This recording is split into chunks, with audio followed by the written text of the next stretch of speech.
Now when setting up your 34-inch sluice box with the Vortex rubber matting, what we're going to be looking for is the right amount of water pressure, the right height of the water, okay, and then the right angle of current.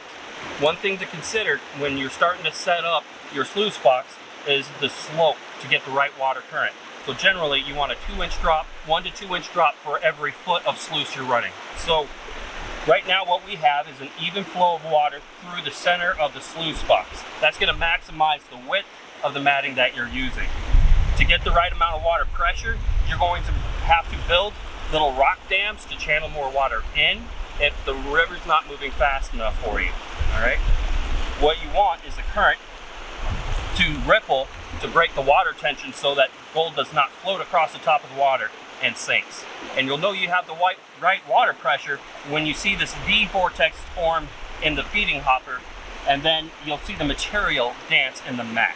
Once you run a test and you see the material moving, then you're good to go to start running your classified material through your river sluice. All right, so we're going to take scoops out of our pre-classified pay.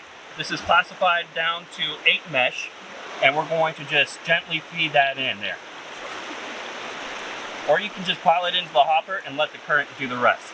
Now when your material's classified like this, it's really going to allow two things. One, for you to match the current to the size of material that you're running so that you don't have to wash out heavy rocks. And two, it'll keep your fingers out, because once you get this set up, keep your hands out of the box. It will disrupt the flow and then wash out your gold.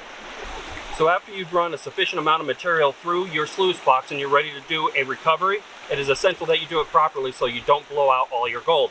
You could spend hours or a whole day trying to build up gold in the mats and blow it all in the recovery.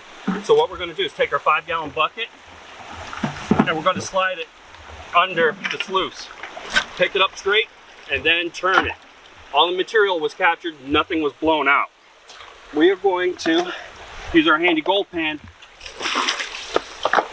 and clean out the riffles. Now the riffles should always be pointing downstream because it's more like a skateboard or a bike jump instead of a trap, right? So if your riffles are poured downstream, then it should clean really well into your bucket, like so. And then we're going to take the rubber mat out of the sluice. Now 95% of our material has been washed out into the bucket, but the material most likely to stick is your gold. So on the 34-inch box here, we have this bar that cuts across the middle with a couple of wing nuts. So we're going to take that off, like so. Put it back on so you don't lose your wing nuts. Place it back by your pack so you're not looking for it. And then slide your mat out from underneath, back into the bucket again. All right, mat in the bucket. Gold pan a little more water into the box,